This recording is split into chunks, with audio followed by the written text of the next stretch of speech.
ಆ ಬರ್ಡೇಗೆ business partners, ಬಂಧುಗಳು, ತಿಳಿದವರು ಅಂತ ಇಲ್ಲದೆ ಪ್ರತಿಯೊಬ್ಬರನ್ನು ಕರೆದಿದ್ದ ದೇವ್ ತನ್ನ ಹೆಂಡತಿಯ ಮಗಳನ್ನು ಇಡೀ ಪ್ರಪಂಚಕ್ಕೆ ಪರಿಚಯಿಸೋದಕ್ಕೆ ರೆಡಿ ಆಗ್ತಾ. ಇನ್ನು ಮೀಡಿಯಾವನ್ನು ಕೂಡ ಕರೆದಿದ್ದ, ಕವರೇಜ್ ಪೂರ್ತಿ ಲೈವ್ನಲ್ಲಿ ಬರಲಿ ಅಂತ. ಅಷ್ಟರಲ್ಲಿ ದೇವ್ ಬಂಧುಗಳು, ತಿಳಿದವರು ಎಲ್ಲರೂ ಬಂದುಬಿಟ್ಟಿದ್ರು. ಭಾಳ ಜೊತೆ ಕಾವ್ಯ ಫ್ಯಾಮಿಲಿ ಕೂಡ ಅವ್ರ ಜೊತೆ ಎಲ್ಲ ಬಂದಿದ್ದರು. ಇನ್ನು ಸಾನ್ವಿ 6 ಗಂಟೆ ಸಮಯದಲ್ಲಿ ಮುಂಚಿತವಾಗಿ ಅಹಿರಾಳನ್ನು ರೆಡಿ ಮಾಡಿದ್ಲು. ಎಷ್ಟೋ ಸುಂದರವಾಗಿ princess gown and princess gown ಜೊತೆ ಮಡಿಲಲ್ಲಿ ಚಿನ್ನದ ಚೈನ್ಗೆ ವಜ್ರದ ಲಾಕೆಟ್ ಬಂದಿದ್ದನ್ನು ಹಾಕಿ, ಕೈಗಳಿಗೆ ವಜ್ರದ ಬಳೆಗಳನ್ನ ತೊಡಿಸಿ, ಕಿವಿಗೆ ವಜ್ರದ ಓಲೆಗಳು, ಸಣ್ಣ ರೌಂಡ್ ಇಟ್ಟು ಎಷ್ಟೋ ಸುಂದರವಾಗಿ ರೆಡಿ ಮಾಡಿ, ಕೈ ಬೆರಳುಗಳನ್ನ ಮುರಿತಾ ದೃಷ್ಟಿ ತೆಗಲುವಂತಿದೆ ಅಂದ್ಕೊಳ್ತಾ ಮುಂಚಿತವಾಗಿ ಅಹಿರಾಗ್ ದೃಷ್ಟಿ ಕೂಡ ತೆಗೆದ ನಂತರ, ನೀನು ಕೆಳಗೆ ತಾತೇನ ಹತ್ರ ಇರು, ನಾನು ರೆಡಿಯಾಗಿ ಬರ್ತೀನಿ ಅಂದ್ಲು. ಅಷ್ಟರಲ್ಲಿ ದೇವು ಬಂದಿರಲಿಲ್ಲ. ಹೊರಗೆ ಡೆಕೋರೇಷನ್ ಕೆಲಸಗಳಲ್ಲಿ, ಕೇಕ್ ತರಿಸೋದ್ರಲ್ಲಿ, ರಿಟರ್ನ್ ಗಿಫ್ಟ್ ನೋಡೋದ್ರಲ್ಲಿ ತುಂಬ ಬ್ಯುಸಿಯಾಗಿದ್ದರಿಂದ. ಓಕೆ ಮಮ್ಮ ಅಂತ ಅಹಿರಾ ಈಗರ್ತ ಕೆಳಗೆ ಬಂದು, ಹೇಗಿದ್ದೀನಿ ಗ್ರ್ಯಾಂಡ್ ಪಾ ಅಂತ ಕೇಳಿದ್ಲು. ಮೈ ಲಿಟಲ್ ಪ್ರಿನ್ಸಸ್ ಅಂತ ರಾಘವ್ ರೆಡ್ಡಿ ಅವರು ಅಹಿರಾಳನ್ನು ಮಡಿಲಿಗೆ ತೆಗೆದುಕೊಂಡು, ತುಂಬ ಸುಂದರವಾಗಿದೆಯಾ ಕಂದ, ನೀನು ಪ್ರಿನ್ಸೆಸ್ ಥರ ಇದೆಯಾ, ನೀನು ಹೋಗು ತಾತನ ಹತ್ರ ಕೂತ್ಕೋ, ಎಲ್ಲೂ ಹೋಗಬೇಡ, ಪಪ್ಪ ಬರೋವರೆಗೂ, ಪಪ್ಪ ರೆಡಿಯಾಗಿ ಬರ್ತಾರೆ ಅಂತ ಹೇಳಿ ಅಹಿರಾಳನ್ನು ರಾಘವ್ ರೆಡ್ಡಿ ಅವ್ರಿಗೆ ಒಪ್ಪಿಸಿ ರೂಮ್ಗೆ ಹೋಗೋಷ್ಟರಲ್ಲೇ ಸಾನ್ವಿ ಕೂಡ ತನ್ನ ರೆಡಿ ಮಾಡ್ಕೊಳ್ಳೋದಕ್ಕೆ ಬಿಸಿಯಾಗಿದ್ಲು. ತಕ್ಷಣ ಫ್ರೆಶ್ ಆಗಿ ಟವಲನ್ನು ಸುತ್ಕೊಂಡು ಬಂದಳು. ಸಾನ್ವಿ ಏನಾಗಿ ನೋಡಿ ದೇವ್ ನಗ್ತಾ, ನಾನೇನಾದರೂ ಹೆಲ್ಪ್ ಮಾಡಲ ಸಾನ್ವಿ ಅಂತ ಕೇಳ್ದ. ಬಾವಾ ಅಂತ ಹಿಂದಕ್ಕೆ ತಿರುಗಿ ಸಾನ್ವಿ, ಇನ್ನೂ ನೀನು ರೆಡಿ ಆಗಲಿಲ್ವಾ, ಮುಂಚೆ ನೀನು ರೆಡಿಯಾಗಿ ಬಾವಾ, ನಾನು ಕೂಡ ರೆಡಿ ಆಗ್ತೀನಿ ಅಂತ ದೇವ್ ಸಾನ್ವಿ ಬರ್ಡೇಗೋಸ್ಕರವೇ ಪ್ರತ್ಯೇಕವಾಗಿ ಡಿಸೈನ್ ಮಾಡಿಸಿದ್ದ ಬ್ಲ್ಯಾಕ್ ಸ್ಯಾರಿ ಮೇಲೆ ಬಂದಿದ್ದ ಕ್ರೀಮ್ ವೈಟ್ ಕಲರ್ ಮುತ್ತುಗಳ ಜೊತೆ ಸುಂದರವಾಗಿ ಹೂವಿನ ಡಿಸೈನ್ ಇದ್ದ ಸ್ಯಾರಿಯನ್ನು ತೆಗೆದುಕೊಳ್ತಾ ಹೇಳಿದ್ಲು. ನಾನು ರೆಡಿ ಆಗ್ತೀನಿ ಬಿಡು, ಆದರೆ ನಿನ್ನೇನು ರೆಡಿ ಮಾಡ್ತೀನಿ ಅಂತ ಡೋರ್ ಕ್ಲೋಸ್ ಮಾಡಿ ಸಾನ್ವಿ ಕಡೆ ಹೆಜ್ಜೆಗಳಿಡ್ತಿದ್ರೆ, ಸಾನ್ವಿ ಕಂಗಾಲಾಗಿ, ಬೇಡ ಬಾಬಾ, ಈಗ ನೀನು ರೆಡಿ ಮಾಡಿದ್ರೆ ಮತ್ತೆ ಲೇಟ್ ಆಗಿಬಿಡುತ್ತೆ, ನಾವು ಹೋಗಬೇಕು ಅಂತ ಕೇಳಿದ್ಲು. ಇದಕ್ಕೂ ಮುಂಚೆ ದೇವ್ ಕೆಳಗಡೆ ಇದ್ದ. ದೇವ್ ತನ್ನ ಕೆಲಸಗಳೆಲ್ಲ ಮುಗಿಸ್ಕೊಂಡು ಒಳಗಡೆ ಬಂದು ಅಹಿರಾಳನ್ನು ನೋಡಿದ್ದ. ಮೈ ಲಕ್ಕಿ ಚಾಮ್ ತುಂಬ ಸುಂದರವಾಗಿದ್ದಾಳೆ, ಈ ದಿನದೊಂದಿಗೆ ಎಲ್ರಿಗೂ ನನ್ನ ಮಗಳಾಗಿ ಪರಿಚಯವಾಗಿ ಹೋಗ್ತಾಳೆ ಅಂತ ಆನಂದವಾಗಿ ಅಂದ್ಕೊಳ್ತಾ, ಲಕ್ಕಿ ಚಾಮ್ ಹೀಗೆ ಬಾರಮ್ಮ ಅಂತ ಕೈಗಳನ್ನ ಚಾಚಿದ ತಡ ಅಹಿರಾ ಅವ್ರ ತಾತನ ಮಡಿಲಿನಿಂದ ಕೆಳಗಿಳಿದು ಓಡ್ತಾ ಪಪ್ಪ ಹತ್ರ ಹೋಗಿ, ಪಪ್ಪ ನನ್ನ ಲುಕ್ ಹೇಗಿದೆ ಅಂತ ಕೇಳಿದ್ಲು. ಸೋ ಬ್ಯೂಟಿಫುಲ್ ಮೈ ಲಕ್ಕಿ ಚಾಂಪ್ ಅಂತ ಅವಳನ್ನ ಎತ್ಕೊಂಡು ಅವಳ ಕೆನ್ನೆ ಮೇಲೆ ಮುತ್ತಿಟ್ಟು, ಹ್ಯಾಪಿ ಆಗಿದೆಯಾ ಅಂತ ಕೇಳಿದ. ಇಷ್ಟೊಂದು ಹ್ಯಾಪಿ ಆಗಿದ್ದೀನಿ ಅನ್ನುತ್ತಾ ಅಹಿರಾ ಕೈಗಳನ್ನ ಅಗಲವಾಗಿ ಚಾಚಿ ತೋರಿಸಿದ್ದೆ ಸಡ ದೇವ್ ಕಣ್ಣಲ್ಲಿ ಸಣ್ಣ ನೀರು. I am also happy lucky champ ಅಂತ ಮತ್ತೊಂದು ಕೆನ್ನೆ ಮೇಲೆ ಕೂಡ ಮುತ್ತಿಟ್ಟು ಸಾನ್ವಿಗಾಗಿ ಮೇಲೆ ಬಂದ. ಇತ್ತ ಸೀರೆ ಉಡ್ತಿದ್ದವಳ ಹತ್ರ ಹೋಗಿ, ಈಗ ನಿನ್ನ ಮೇಲೆ ಮುತ್ತು ಮಳೆ ಸುರಿಸಿ ಅಪ್ಕೊಳ್ಳೋಷ್ಟು ಟೈಮ್ ನನ್ನ ಹತ್ರ ಕೂಡ ಇಲ್ಲ, ಆದರೆ ನೀನು ಗಡಿಬಿಡಿಯಾಗಿ ರೆಡಿ ಆದರೆ ಬೇರೆ ಥರನೇ ರೆಡಿ ಆಗಿಬಿಡ್ತೀಯ, ಅದಕ್ಕೆ ನಾನು ರೆಡಿ ಮಾಡ್ತೀನಿ, ಬಾಯಿ ಮುಚ್ಕೊಂಡಿರು ಅಂತ ಸಾನ್ವಿ ಕೈಯಲ್ಲಿ ಜಾಕೆಟ್ ಆ್ಯಂಡ್ ಪೆಟಿಕೋಟ್ ಇಟ್ಟು ಹಾಕೋ ಅಂತಂದ. ಕನಿಷ್ಠ ಹಿಂದೆ ಕೂಡ ತಿರುಗಿದೆ. ಸಾನ್ವಿ ತಡಬಡಾಯಿಸ್ತಾ, ನೀನು ಮುಂಚೆ ಹಿಂದಕ್ಕೆ ತಿರುಗು ಬಾ, ಹಾಕೊಳ್ತೀನಿ ಅಂದರೆ ದೇವ್ ನಗ್ತಾ ಹಿಂದಕ್ಕೆ ತಿರುಗ್ತಿದ್ದಂತೆ ಸಾನ್ವಿ ಬೇಗ ಜಾಕೆಟ್ ಪೆಟಿಕೋಟನ್ನು ಹಾಕ್ಕೊಂಡು, ಈಗ ತಿರುಗು ಅಂತ ಅಂದ್ಲು. ದೇವ್ ಹಿಂದಕ್ಕೆ ತಿರುಗಿ ಸಾನ್ವಿ ಕೆನ್ನೆಗಳನ್ನ ನಾಚಿಕೆಯಿಂದ ಕೆಂಪಾಗ್ತಾ ಇದ್ದಿದ್ದು ನಗ್ತಾ, ಈಗಲೇ ನಾಚಿಕೆ ಬಿಡಬೇಡ ಸಾನ್ವಿ, ಸ್ವಲ್ಪ ತಡ್ಕೋ, ನಿನ್ನಲ್ಲಿರೋ ನಾಚಿಕೆನ ಹೊರತೆಗೆಯೋ ಜವಾಬ್ದಾರಿ ನಂದು ಅಂತ ತುಂಟತನದಿಂದ ಹೇಳ್ತಾ ಸಾನ್ವಿಗೆ ಸ್ಯಾರಿ ಉಡಿಸೋದಕ್ಕೆ ಸ್ಟಾರ್ಟ್ ಮಾಡ್ದ. ಸೆರಗು ಹಾಕುವಾಗ ತುಂಬ ಸಣ್ಣದಾಗಿ ಕುಚ್ಚುಗಳು ಮಾಡಿ, ನಡು ಕಾಣದಂತೆ ಸೀರೆಯಿಂದ ಅಡ್ಜಸ್ಟ್ ಮಾಡಿ, ಕೆಳಗೆ ಕುಚ್ಚುಗಳನ್ನ ಕೂಡ ಎಷ್ಟೋ ಸಣ್ಣದಾಗಿ ಹಾಕಿ, ನಡುವಿನಲ್ಲಿ ಸಿಕ್ಸಿ ಮೊಣಕಾಲುಗಳ ಮೇಲೆ ಕೂತ್ಕೊಂಡಿದ್ದ ದೇವ್ ನಾಭಿ ಮೇಲೆ ಗಾಢವಾಗಿ ಮುತ್ತಿಟ್ಟು, ನಾಭಿ ಕೆಳಗೆ ಸ್ಟಿಚಸ್ ಮಾರ್ಕ್ ಮೇಲೆ ಮತ್ತೊಮ್ಮೆ ಮುತ್ತಿಟ್ಟು ಅವುಗಳನ್ನ ತಡಬಡಿಸ್ತಿದ್ರೆ, ಬಾವಾ ಅಂತ ಅಂದ್ಲು. ಸಾನ್ವಿ ದೇವ್ ತಲೆ ಮೇಲೆ ಕೈ ಇಟ್ಟು ದೇವ್ ಮೇಲಕ್ಕೆ ತವಳ ಹಣೆ ಮೇಲೆ ಮುತ್ತಿಡ್ತಾ, ಬೇಗ ಕ್ಯೂರ್ ಆಗು, ನಾವು ನೆಕ್ಸ್ಟ್ ಬೇಬಿಗೆ ಪ್ಲ್ಯಾನ್ ಮಾಡಬೇಕು, I want to feel your pregnancy ಅಂತ ಅಂದ. ನಾನು ಕೂಡ ಬಾವಾ ಆ ದಿನಕ್ಕೋಸ್ಕರವೇ ಎದುರು ನೋಡ್ತಿದ್ದೀನಿ, ಅಹಿರಾಳ ಬರ್ಡೇ ಮುಗಿದ್ಮೇಲೆ ನಾಳೆ ಇರಲಿ ಅಥವಾ ನಾಳಿದಿರಲಿ, ಒಮ್ಮೆ ಡಾಕ್ಟರ್ ಹತ್ರ ಹೋಗಿ ಬರೋಣ ಅಂತ ಅಂದ ತಕ್ಷಣ ಓಕೆ ಅಂತ ಹೇಳಿದ ದೇವ್. ಸಾನ್ವಿ ತುಟಿಗಳನ್ನ ಹಿಡಿದು ತನ್ನ ಪ್ರೀತಿಯನ್ನೆಲ್ಲ ಮುತ್ತಿನ ಮೂಲಕ ಕಳಿಸಿದ ನಂತರ ಸಾನ್ವಿಯನ್ನು ಡ್ರೆಸ್ಸಿಂಗ್ ಮಿರರ್ ಮುಂಚೆ ಕೂರಿಸಿ ಲೈಟ್ ಮೇಕಪ್ನೊಂದಿಗೆ ಬೇಬಿ ಪಿಂಕ್ ಕಲರ್ ಲಿಪ್ಸ್ಟಿಕ್ನ ತುಟಿಗಳ ಮೇಲೆ ಹಾಕಿ ಸ್ಟೋನ್ ಸ್ಟಿಕ್ಕರ್ ಇಟ್ಟು ನೆಕ್ಲೆಸ್ ಸ್ಪೆಷಲಾಗಿ ಸಾನ್ವಿಗೋಸ್ಕರ ಡಿಸೈನ್ ಮಾಡಿಸಿದ್ದನ್ನು ಹಾಕಿ ಅದಕ್ಕೆ ಸೆಟ್ ಆಗೋ ಥರ ಇಯರಿಂಗ್ಸ್ ಕೂಡ ಹಾಕ್ದ. ನಡುವಿಗೆ ಡಾಬು ಕೈಗಳಿಗೆ ಗಾಜುಗಳಿಂದ ಹಿಡಿದು ಪ್ರತಿಯೊಂದನ್ನು ದೇವ್ ತನ್ನ ಕೈಗಳಾರ ಸ್ವಯಂವಾಗಿ ಹಾಕಿ ರೆಡಿ ಮಾಡ್ದ. ಸಾನ್ವಿನ ಮೇಲಿಂದ ಕೆಳಗಿನವರೆಗ ನೋಡಿ, ಸೋ ಬ್ಯೂಟಿಫುಲ್, ಈ ರಾತ್ರಿ ನಿನ್ನನ್ನು ಅಹಿರಾಳನ ಕಾಪಾಡ್ಕೊಳ್ಳೋದೇ ಸರಿ ಹೋಗುತ್ತೆ ನನಗೆ ಅಂತ ನನ್ನ ಹಣೆ ಮೇಲೆ ಪ್ರೀತಿಯಿಂದ ಮುತ್ತಿಟ್ಟು, ನನ್ನ ಸೂಟ್ ತೆಗೆದಿಡು, ನಾನು ಫ್ರೆಶ್ ಆಗಿ ಬರ್ತೀನಿ ಅಂತ ವಾಶ್ರೂಮ್ ಹೋಗಿದ್ದೆ ತಡ. ಸಾನ್ವಿ ತನ್ನನ್ನು ತಾನು ಕನ್ನಡಿಯಲ್ಲಿ ನೋಡ್ಕೊಳ್ತಾ, ಅದಕ್ಕೂ ಇದಕ್ಕೂ ಭಾವನ ಪ್ರೀತಿಯಲ್ಲಿ ಏನೂ ಬದಲಾವಣೆ ಇಲ್ಲ ಅಂತ ಸಂತೋಷದಿಂದ ಅಂದ್ಕೊಳ್ತಾ ದೇವ್ ಸೂಟ್ ತೆಗೆದು ಪಕ್ಕದಲ್ಲಿಟ್ಟು ಕೆಳಗೆ ಹೋದ್ಲು ಬಂದ ಬಂಧುಗಳನ್ನು ಮಾತಾಡ್ಸೋದಕ್ಕೆ. ದೇವ್ ಕೂಡ ರೆಡಿ ಆಗ್ತಿದ್ದಂತೆ ಬರ್ಡೇಗೆ ಟೈಮ್ ಕೂಡ ಆಗ್ತಾ ಇದ್ದಿದ್ದರಿಂದ ನೀವು ಮೂವರು ಒಟ್ಟಿಗೆ ಬನ್ನಿ, ನಾವು ಹೊರಗಿರ್ತೀವಿ ಅಂತ ಹೇಳಿ ಗಾರ್ಡನ್ನಲ್ಲಿ ಬರ್ಡೇ ಥೀಮ್ನೊಂದಿಗೆ ಎಷ್ಟು ಸುಂದರವಾಗಿ ಬಲೂನ್ಸ್ ಆ್ಯಂಡ್ ಫ್ಲವರ್ಸ್ನಿಂದ ಗಾರ್ಡನ್ ಪೂರ್ತಿ ತುಂಬಿಸಿ ಮಕ್ಕಳು ಎಂಟರ್ಟೈನ್ ಪಡೋ ಥರ ಕಾರ್ಟೂನ್ ಕಾಸ್ಟ್ಯೂಮ್ಸ್ ಹಾಕ್ಕೊಂಡಿದ್ದವ್ರನ್ನ ಕೂಡ ಕರೆಸಿ ಮ್ಯೂಜಿಷಿಯನ್ನನ್ನು ಕೂಡ ಕರೆಸಿದ್ರು.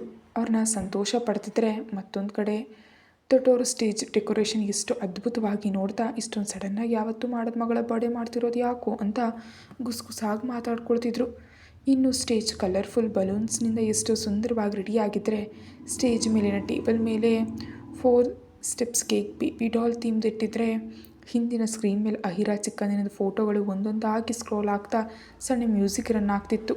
ಒಟ್ಟಾರೆಯಾಗಿ ಆ ವಾತಾವರಣ ಪೂರ್ತಿ ತುಂಬ ಪ್ಲೆಸೆಂಟ್ ಆಗಿತ್ತು. ಇನ್ನು ದೇವ್, ಅಹಿರಾ, ಸಾನ್ವಿ ಎಲ್ಲರೂ ಸ್ಟೇಜ್ ಹತ್ರ ಹೋಗ್ಬಿಟ್ಟಿದ್ರಿಂದ ದೇವ್ ರೆಡಿಯಾಗಿ ಬರ್ತಿದ್ದಂತೆ ತುಂಬ ಚೆನ್ನಾಗಿದೆಯಾ ಬಾಬಾ ಅಂತ ವೈಟ್ ಶರ್ಟ್ ಮೇಲೆ ಬ್ಲ್ಯಾಕ್ ಕೋಟ್ ಹಾಕ್ಕೊಂಡು ಕೋಟ್ಗೆ ಡೈಮಂಡ್ ಬ್ರೋಸ್ ಇಟ್ಕೊಂಡು ಜುಟ್ಟಿಗೆ ಜೆಲ್ಲನ್ನು ಅಪ್ಲೈ ಮಾಡಿ ಎಷ್ಟು ಸುಂದರವಾಗಿ ರೆಡಿಯಾಗಿದ್ದ ದೇವನ ನೋಡಿ ಸಾನ್ವಿ ತನ್ನ ಪ್ರೀತಿಯನ್ನೆಲ್ಲ ತೋರಿಸ್ತಾ ಕೈ ಬೆರಳುಗಳನ್ನ ಮುರಿತಾ ಹೋಗೋಣವಾ ಅಂತ ಕೇಳಿದ್ರೆ ದೇವ್ ಅಹಿರಾಳನ್ನ ಎತ್ಕೊಂಡು ಸಾನ್ವಿ ಭುಜದ ಸುತ್ತ ಕೈ ಹಾಕಿ ಹೋಗೋಣ ಅಂತ ಮೂವರು ಒಟ್ಟಿಗೆ ಬರ್ಡೇ ಪಾರ್ಟಿಗೆ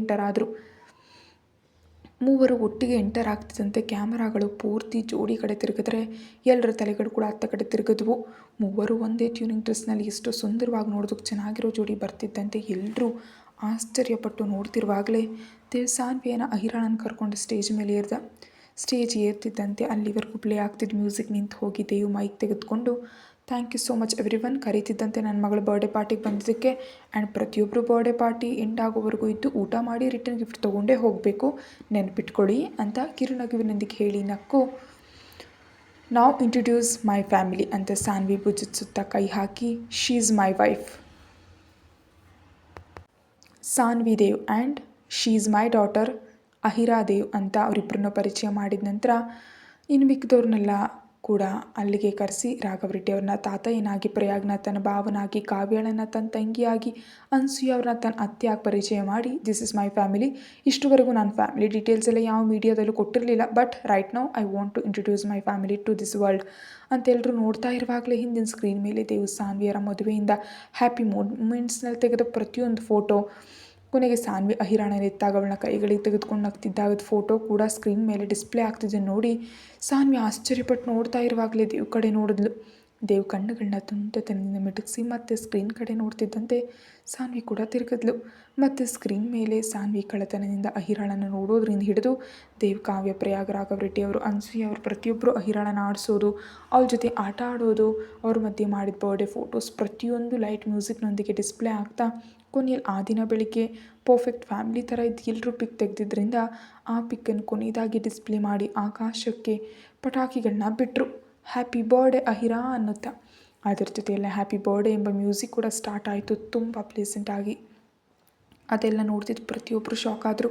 ಯಾಕಂದರೆ ಅದರಲ್ಲಿರೋ ತುಂಬ ಜನಕ್ಕೆ ಸಾನ್ವಿ ದೇವ್ ಹೆಂಡತಿಯಾಗಿ ಗೊತ್ತಿರಲಿಲ್ಲ, ಯಾರೋ ಕೆಲವರಿಗೆ ಮಾತ್ರ ಗೊತ್ತಿತ್ತು. ಆ್ಯಂಡ್ ಮಧ್ಯದಲ್ಲಿ ದೇವ್ ಸಾನ್ವಿ ವಿಚ್ಛೇದನ ಪಡೆದಿದ್ದಾರೆ ಅನ್ನೋ ಥರ ಊಹಾಪೋಹಗಳು ಕೂಡ ಬಂದಿದ್ದರಿಂದ ಎಲ್ಲರೂ ಅದನ್ನು ನಂಬಿ ಇಬ್ಬರು ದೂರ ಆಗಿದ್ದಾರೆ ಅಂತ ಅಂದ್ಕೊಂಡಿದ್ರು. ಆದರೆ ಈಗ ಪರ್ಫೆಕ್ಟ್ ಫ್ಯಾಮಿಲಿ ಥರ ಬದಲಾಗಿ ಕಾಣಿಸ್ತಿದ್ರೆ ಶಾಕ್ನೊಂದಿಗೆ ನೋಡ್ತಾ ನಿಂತು ಹೋದರು. ಪಟಾಕಿಗಳು ಆಕಾಶವನ್ನು ರಂಗಿನ ಹರಿವಿಲ್ಲದಂತೆ ಬದಲಾಯಿಸ್ತಾ ದೊಡ್ಡ ಸೌಂಡ್ ಮಾಡ್ತಾ ಸಿಡಿಯುತ್ತಿದ್ದರೆ ಅಹಿರಾ ಎಕ್ಸೈಟ್ ಆಗಿ ಚಪ್ಪಾಳೆ ತಡ್ತಿದ್ರೆ ದೇವ್ ನಗ್ತಾ ಮತ್ತೆ ಮೈಕ್ ಹಿಡ್ಕೊಂಡು this is my family and this is my sweet memories ಅಂತ ಹಿಂದೆ ಇದ್ದ ಡಿಸ್ಪ್ಲೇ ಮೇಲಿರೋ ಫ್ಯಾಮಿಲಿ ಪಿಕ್ ತೋರಿಸ್ತಾ ಹೇಳ್ದ ಸಂತೋಷದಿಂದ. ಇಷ್ಟರವರೆಗೂ ನನ್ನ ಫ್ಯಾಮಿಲಿನೂ ಇಂಟ್ರೊಡ್ಯೂಸ್ ಮಾಡದೇ ಇರೋದು ಕಾರಣಗಳಲ್ಲಿ ಒಂದು, ನನ್ನ ಮಗಳು ಸೋಷಿಯಲ್ ಸೆಲೆಬ್ರಿಟಿ ಆಗೋದು ಇಷ್ಟ ಇಲ್ಲದೆ, ಆ್ಯಂಡ್ ಸೆಕೆಂಡ್ ಒನ್, ನನ್ನ ವೈಫ್ಗೆ ಸೋಷಿಯಲ್ ಅಟೆನ್ಷನ್ ಇಷ್ಟ ಇಲ್ಲದೆ. ಯಾಕಂದರೆ ನನ್ನ ವೈಫ್ಗೆ ಬೇಕಾಗಿರೋದು ನನ್ನ ಹೆಂಡತಿಯಾಗಿ ಗುರುತಿಸುವಿಕೆ ಮಾತ್ರ ಹೊರತು ಸೋಷಿಯಲ್ ಮೀಡಿಯಾದಲ್ಲಿ ದೇವ್ ರೆಡ್ಡಿ ಹೆಂಡತಿಯಾಗಿ ಗುರುತಿಸುವಿಕೆ ಅಲ್ಲ. ಅದಕ್ಕೆ ಇಷ್ಟರವರೆಗೂ ತನ್ನ ಐಡೆಂಟಿಟಿಯನ್ನು ಮುಚ್ಚಿಟ್ಟಿದ್ಲು. But it's the time to reveal our faces to social media. ನನ್ನ ಮಗಳ ಬರ್ಡೇಯನ್ನು ಇಷ್ಟು ಗ್ರ್ಯಾಂಡಾಗಿ ಮಾಡೋದಕ್ಕೆ ಕಾರಣ ಒಂದು, ನನ್ನ ಫ್ಯಾಮಿಲಿಯನ್ನು ಪ್ರಪಂಚಕ್ಕೆ ಪರಿಚಯ ಮಾಡೋದಾದರೆ, ಎರಡನೆಯದು ಶೀಘ್ರದಲ್ಲೇ ನನ್ನ ಮಗಳ ಹೆಸರಿನಲ್ಲಿ ಏರ್ಲೈನ್ಸ್ ಸ್ಟಾರ್ಟ್ ಮಾಡಲಿದ್ದೀನಿ, ಸೊ ಅದು ಕೂಡ ಅನೌನ್ಸ್ಮೆಂಟ್ ಮಾಡೋದಕ್ಕೆ ಈ ಪಾರ್ಟಿ ಅಂತ ಅಂದ ತಕ್ಷಣ ಎಲ್ಲರೂ ಶಾಕ್ನಿಂದ ತೇಲ್ಕೊಂಡು ಚಪ್ಪಾಳೆ ತಟ್ಬಿಟ್ರು. ಏರ್ಲೈನ್ಸ್ ವಿಷಯ ಅಲ್ಲಿರೋ ಯಾವೊಬ್ಬರಿಗೂ ತಿಳಿದೇ ಇದ್ದಿದ್ದರಿಂದ ಶಾಕ್ ಆಗಿ ದೇವ್ ಕಡೆಗೆ ನೋಡಿದ್ರೆ ದೇವ್ ಅವರೊಂದಿಗೆ ಆಮೇಲೆ ಮಾತಾಡ್ತೀನಿ ಅನ್ನೋ ಥರ ಕಣ್ಗಳಿಂದಲೇ ಸನ್ನೆ ಮಾಡಿ ಎಲ್ಲರನ್ನ ನಾರ್ಮಲ್ ಮಾಡಿದ ನಂತರ, ನಾವು it's time to cut the cake with my little princess hands ಅಂತ ಹೇಳಿ, ಲಕ್ಕಿ ಚಾಂಪ್ ಕೇಕ್ ಕಟ್ ಮಾಡೋಣವಾ ಅಂತ ಹೇಳ್ದ.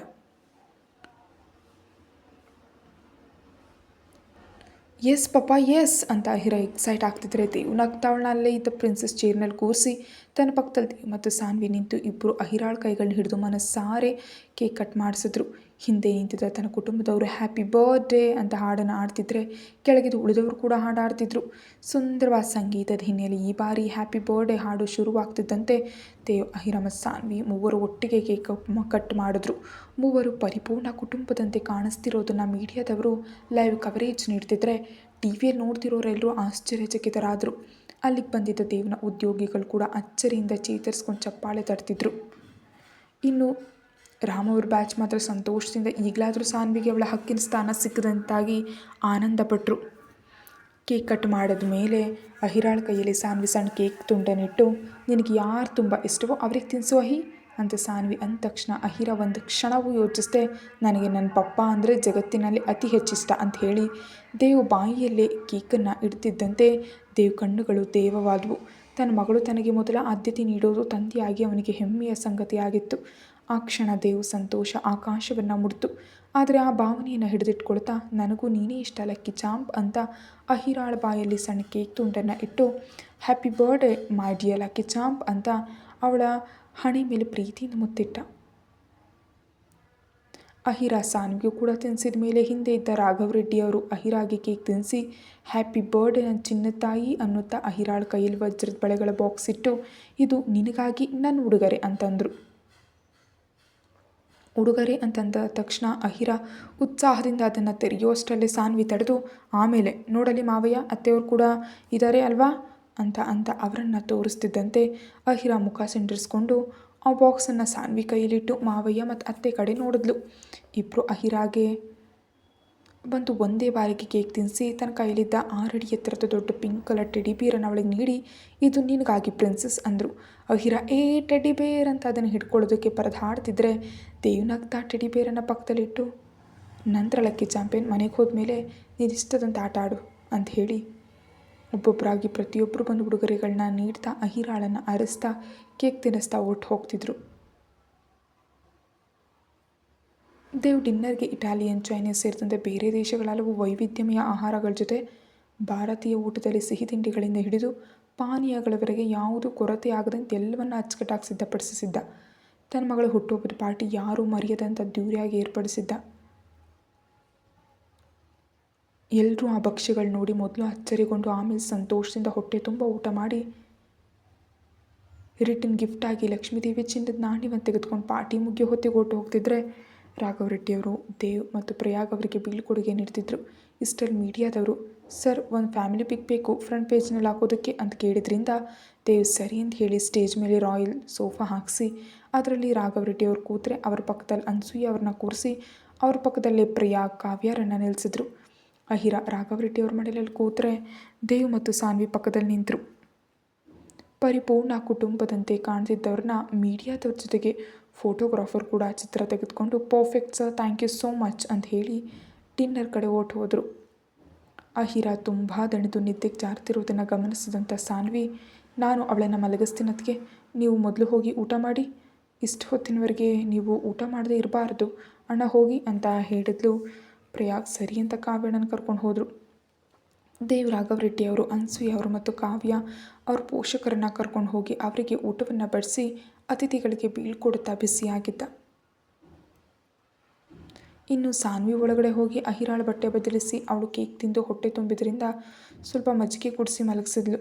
ತಾನು ಕೂಡ ಸೀರೆ ಬದಲಾಯಿಸ್ಕೊಳ್ಬೇಕು ಅಂತ ಅಂದ್ಕೊಂಡ್ಲು. ಆದರೆ ತಾನು ಸೀರೆ ಉಟ್ಕೊಂಡಾಗ ದೇವ್ ಕಣ್ಗಳಲ್ಲಿ ಕಾಣಿಸಿದಂಥ ಆ ಹೊಳಪನ್ನು ನೆನಪು ಮಾಡಿಕೊಂಡು, ಇಲ್ಲ, ಈ ರಾತ್ರಿ ನಾನು ಹೀಗೆ ಇರ್ತೀನಿ, ಭಾವನ ಕಣ್ಣುಗಳಲ್ಲಿ ಆ ಹೊಳಪು ಹೋಗಬಾರದು ಅಂತ ಅಂದ್ಕೊಳ್ತಾ ಕೆಳಗೆ ಹೊರಟು ಹೋದ್ಲು.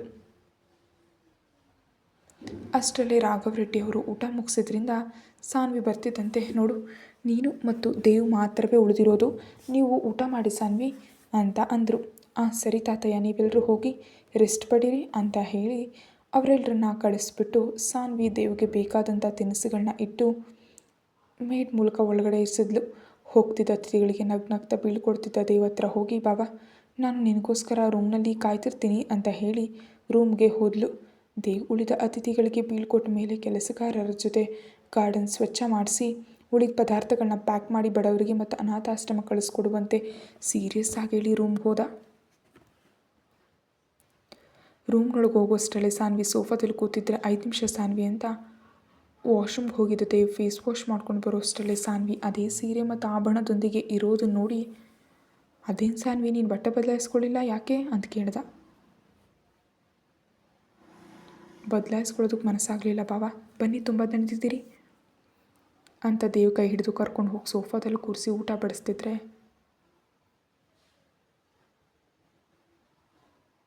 ಕೈಗಳು ತುಂಬ ನೋವಾಗ್ತಿದೆ ಸಾನ್ವಿ ಅಂತ ದೇವ್ ಕ್ಯೂಟಾಗಿ ಮುಖ ಮಾಡ್ದ. ನೇರವಾಗಿ ತಿನ್ನಿಸಿ ಅಂತ ಕೇಳ್ಬೋದಲ್ಲ ಬಾವ, ಇಷ್ಟೆಲ್ಲ ನಾಟಕದ ಅವಶ್ಯಕತೆ ಇದೆಯಾ ಅಂತ ಮುಸಿಯಾಗಿ ನಗ್ತಾ ಅಂದ ತಕ್ಷಣ ದೇವ್ ಕೂಡ ನಗ್ತಾ, ತಿಳಿದಿರುವಾಗ ಯಾಕೆ ಕೇಳೋದು ಸಾನ್ವಿ, ತಿನ್ಸು ತುಂಬ ಹಸಿವಾಗ್ತಿದೆ ಅಂತ ಸಾನ್ವಿ ಕೈ ಹಿಡಿದು ತನ್ನ ಮಡಿಲಲ್ಲಿ ಕೂರಿಸ್ಕೊಂಡು ಅವಳ ನಡು ಅಪ್ಕೊಂಡು ತನ್ನ ಕೈಯಿಂದ ತಡಬಡಿಸ್ತಾ ಸಾನ್ವಿ ಕಣ್ಣುಗಳಲ್ಲಿ ನೋಡಿದ್ರೆ ಸಾನ್ವಿ ನಾಚಿಕೆಯಿಂದ ಬಾವ ಅಂತ ಕರೆದ್ಲು. ತಿನ್ಸು ಸಾನ್ವಿ, ಹಸಿವಾಗ್ತಿದೆ, ಬಹಳ ಹೊತ್ತಿಂದ ಏನೂ ತಿಂದಿಲ್ಲ ಅಲ್ವಾ ಅಂತಂದ ತಕ್ಷಣ ದೇವ್ ಮಾಡ್ತಿರೋ ಮಾಯಿಂದ ಹೆಚ್ಚಿದ ಸಾನ್ವಿ, ತಗೊಳ್ಳಿ ಬಾವ ಅಂತ ದೇವ್ಗೆ ತಿನ್ನಿಸ್ತಿದ್ರೆ, ನೀನು ಕೂಡ ತಿನ್ನು ಸಾನ್ವಿ ಅಂತ ಹೇಳಿ ಅವಳಿಗೂ ತಿನ್ನಿಸ್ದ. ಇಬ್ಬರು ಪರಸ್ಪರ ಹಂಚ್ಕೊಂಡು ಊಟ ಮುಗಿಸಿದ್ರು. ದೇವ್ ಕೈ ಅವಳ ನಡು ಮೇಲಿತ್ತು. ಊಟ ಮುಗಿದ ತಕ್ಷಣ ಸಾನ್ವಿ ದೇವ್ ಎದುರು ನಿಂತು, ಈಗ ಹೇಳು ಬಾವ ಹೇಗಿದ್ದೀನಿ ನಾನು ಅಂತ ಕೇಳಿದ್ಲು. ದೇವ್ ನಗ್ತಾ ಅವಳ ನಡು ಹಿಡಿದು ತನ್ನ ಕಡೆ ಹೇಳ್ಕೊಂಡು, ನಾಭಿ ಮೇಲೆ ಗಾಢವಾಗಿ ಮುತ್ತಿಟ್ಟು ನನಗೋಸ್ಕರ ತಾನೇ ಸೀರೆ ಬದಲಾಯಿಸ್ಕೊಳ್ಳಿಲ್ಲ ನೀನು ಅಂತ ಕೇಳ್ದ. ದೇವ್ ಇಟ್ಟು ಮುತ್ತಿಗೆ ಪರವಶಳಾಗ್ತದೆ ಸಾನ್ವಿ. ದೇವ್ ಕೂದಲು ಸವರಿ ಹೌದು ಅನ್ನುವಂತೆ ಕಣ್ಮುಚ್ಚಿ ಉತ್ತರ ನೀಡ್ತಿದ್ದಂತೆ ದೇವ್ ತುಟಿ ಮೇಲೆ ತುಂಟು ನಗು ಮೂಡಿ, ಹಾಗಿದ್ರೆ ಶುರು ಮಾಡೋಣ ಅಂತ ಸಾನ್ವಿನ ಇನ್ನೂ ಹತ್ರ ಕೇಳ್ಕೊಂಡ. ತನ್ನ ಹಲ್ಲಿನಿಂದ ಆಟವನ್ನು ಆಡ್ತಾ ಅಡ್ಡಾಬಿನ ಹುಕ್ಕನ್ನು ತೆಗೀತಿದ್ರೆ ಸಾನ್ವಿ ತಡ್ಕೊಳ್ಳಾಗದೆ ಬಾವ ಅಂತ ಕರೆದು ದೇವ್ ಕೂದಲ ಮೇಲೆ ಹಿಡಿದ ಎತ್ಸಿದ್ಲು. ಸಾನ್ವಿ ಕರಿಯನ್ನು ಕೇಳಿ ದೇವ್ ದೇಹದಲ್ಲಿ ರಕ್ತ ಪ್ರಸರಣೆ ಹೆಚ್ಚಾದಂತಾಗಿ ತನ್ನ ಬಟ್ಟೆಯ ಶರ್ಟ್ನ 2 ಬಟನ್ ತೆಗೆದ. ಸಾನ್ವಿಯನ್ನು ಕೂರಿಸ್ಕೊಂಡು ಐ ಲವ್ ಯು ಸಾನ್ವಿ ಅಂತಂದ ಪ್ರೀತಿಯಿಂದ. ಐ ಲವ್ ಯು ಟೂ ಬಾವ ಅಂತ ಸಾನ್ವಿ ಅಷ್ಟೇ ಪ್ರೀತಿಯಿಂದ ಹೇಳ್ತಿದ್ದಂತೆ ದೇವ್ ಅವಳ ಹಣೆ ಮೇಲೆ ಮುತ್ತಿಟ್ಟು ಅಲ್ಲಿಂದ ಕೆಂಪಾದ ಮೂಗುತಿ ಮೇಲೆ ಮುತ್ತುಗಳು ನೀಡಿ, ಅಲ್ಲಿಂದ ಗುಲಾಬಿ ಹೂವಿನಂತಿರೋ ಕೆನ್ನೆಗಳ ಮೇಲೆ ಗುರುತುಗಳನ್ನ ನೀಡಿ ತುಟಿಗಳ ಆಟ ಶುರು ಮಾಡ್ದ. ಸಾನ್ವಿ ದೇವ್ ಕತ್ತಿನ ಸುತ್ತ ಕೈಗಳು ಹಾಕಿದ್ಲು. ದೇವ್ ನಿಧಾನವಾಗಿ ಸಾನ್ವಿನ ಸೋಫಾ ಮೇಲೆ ಮಲಗಿಸಿ ಶಂಕರಂತ ಕತ್ತಿನಿಂದ ಭುಜದ ಮೇಲೆ ಮುತ್ತುಗಳನ್ನ ನೀಡ್ತಿದ್ದ. ನಿಧಾನವಾಗಿ ಸೀರೆ ಪಿನ್ ದೂರ ಆಯಿತು. ಅವಳ ನೆಕ್ಲೆಸ್ ಕೂಡ ತೆಗೆದು ಪಕ್ಕದಲ್ಲಿಟ್ಟು ಕತ್ನಲ್ಲಿದ್ದ ಕರಿಮಣಿ ಮಾಂಗಲ್ಯ ನೋಡಿ ಅದರ ಮೇಲೆ ಮುತ್ತುಗಳು ನೀಡ್ತಾ ಹಲ್ಲಿನ ಗುರುತುಗಳ ಜೊತೆ ಪ್ರೀತಿ ಮಳೆಯನ್ನು ಸುರಿಸ್ತಿದ್ರೆ ಸಾನ್ವಿ ದೇವ್ ಸುತ್ತ ಕೈ ಹಾಕಿ ಬಾವ ಅಹಿರಾ ಅಂತಂದ್ಲು. ಕಷ್ಟಪಟ್ಟು ದೇವ್ ಪ್ರೇಮದ ಮಾಯದಿಂದ ಹೊರಗೆ ಬರ್ದ. ಅಹಿರಾ ಅಂದ ತಕ್ಷಣ ದೇವ್ ಆಟ ಅಲ್ಲಿಗೆ ನಿಂತು ಹೋಗಿ ಅವಳ ಕಡೆ ನೋಡಿದ್ರೆ ಸಾನ್ವಿ ಸ್ವಲ್ಪ ನಿರಾಸೆಯಿಂದ ಮುಖ ಮಾಡಿ, ಅಹಿರಾ ನಮ್ಮ ಪಕ್ಕದಲ್ಲಿದ್ದಾಳೆ ಬಾಬಾ, ಮೇಯ್ನಾಗಿ ಲೈಟ್ ಕೂಡ ಆನ್ ಆಗಿದೆ ಅಂದ ತಕ್ಷಣ ದೇವ್ ಟಕ್ಕನಿದ್ದು ಸಾನ್ವಿ ಕೈ ನೀಡ್ದ. ಆ ಕೈ ನೀಡಿದ ಸಾನ್ವಿ ಆಶ್ಚರ್ಯದಿಂದ ದೇವ್ ಕಡೆ ನೋಡ್ತಾ ಸೀರೆ ಸರಿಪಡಿಸ್ಕೊಳ್ತಿದ್ದಂತೆ ಬಾ ನನ್ನ ಜೊತೆ ಸಾನ್ವಿ ಅಂತ ಸಾನ್ವಿಯನ್ನು ಕರ್ಕೊಂಡು ಬಾಲ್ಕನಿಗೆ ಹೋದ ದೇವ್. ಅಂದು ಚಂದ್ರನಗೆರೆ ಮಾತ್ರವಿದ್ದ ಆಕಾಶ ಕತ್ತಲೆಯಿಂದ ಕೂಡಿತ್ತು. ದೊಡ್ಡದಾಗಿ ಬೆಳಕಿಲ್ಲದೆ ಇರೋಲು ಬಾಲ್ಕನಿಯಲ್ಲಿ ಲೈಟ್ಸ್ ಆಫ್ ಮಾಡಿದ್ದೇವು. ಇಲ್ಲಿ ಚೆನ್ನಾಗಿದೆ ಅಂತ ಒಳಗಡೆ ಹೋಗಿ ಹಾಸಿಗೆ ತಂದು ಹಾಕಿ ಈಗ ಓಕೆನಾ ಅಂತ ಕೇಳ್ದ.